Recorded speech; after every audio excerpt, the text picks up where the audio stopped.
అనుకోని విధముగా ఆగిపోయిన శుభకార్యములు అన్నిటినీ కూడా వెంటనే జరిపించే మహాశక్తివంతమైన సుబ్రహ్మణ్య స్వామి స్తోత్రము ఈరోజు వీడియోలో చూడబోతున్నాము.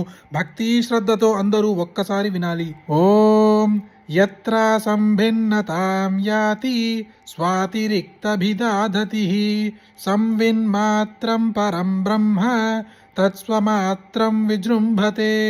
ఓం సహనా భవతు సహనౌ భునక్తు సహ వీర్యం కరవావహై తేజస్వినావధీతమస్తు మా విద్విషావహై. ఓం శాంతి శాంతి శాంతి.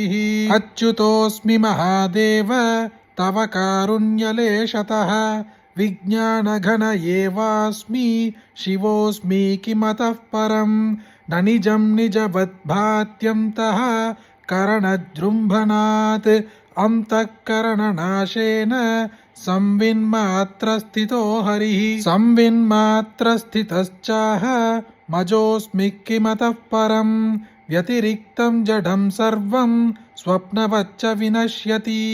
చిజ్జడానాం తు యో ద్రష్టా సోచ్యుతో జ్ఞానవిగ్రహः స ఏవ హి మహాదేవః స ఏవ హి మహాహరిః స ఏవ హి జ్యోతిషాం జ్యోతిః స ఏవ పరమేశ్వరः స ఏవ హి పరమం బ్రహ్మ తద్బ్రహ్మాహం న సంశయः.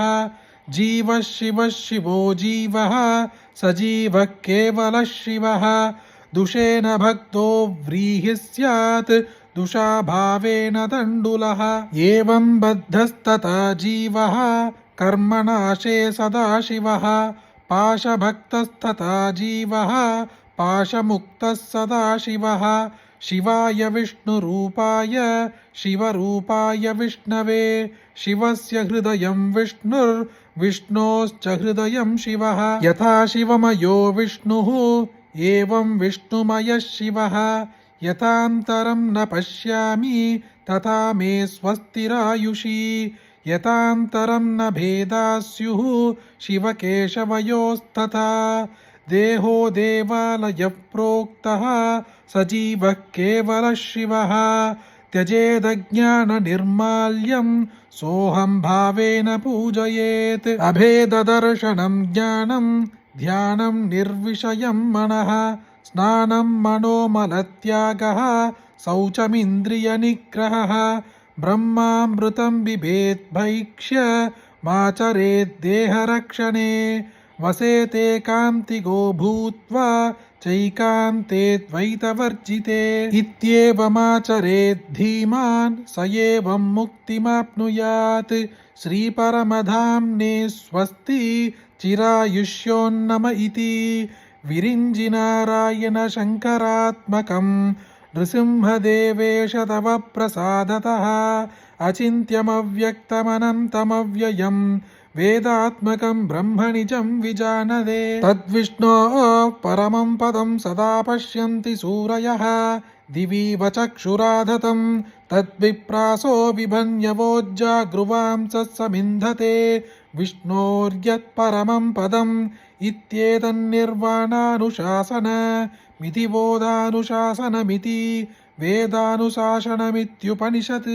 ఓం సహనా భవతు సహనౌ భునక్తు సహ వీర్యం కరవావహై తేజస్వినావధీతమస్తు మా విద్విషావహై. ఓం శాంతి శాంతి శాంతి. పలు రకాలైన కారణముల వల్ల ఆగిపోతున్న శుభకార్యములు, అది వివాహము కావచ్చు, పుత్రభాగ్యము కావచ్చు, ఆస్తులు కొనడము కానీ, ఇళ్ళు కొనడము కానీ, వాహనములు కొనడము కానీ, ఇలా ఎలాంటి శుభకార్యములు ఆగిపోతున్నా కూడా ఈరోజు వీడియోలో చూసిన స్కంద పురాణములో చెప్పబడిన ఈ సుబ్రహ్మణ్య స్వామి స్తోత్రం ఒక్కసారి భక్తి శ్రద్ధతో వింటే చాలు, ఎలాంటి ఆగిపోయిన శుభకార్యములైనా వెంటనే జరిగిపోతాయి. అలాంటి ఒక అద్భుతమైన ఈ సుబ్రహ్మణ్య స్వామి స్తోత్రము మీరొక్కరే వింటే సరిపోతుందా? మీకు తెలిసిన అందరికీ షేర్ చేయండి. ఈ వీడియోని లైక్ చేయండి. మళ్ళీ ఇంకొక వీడియోలో కలుద్దాం.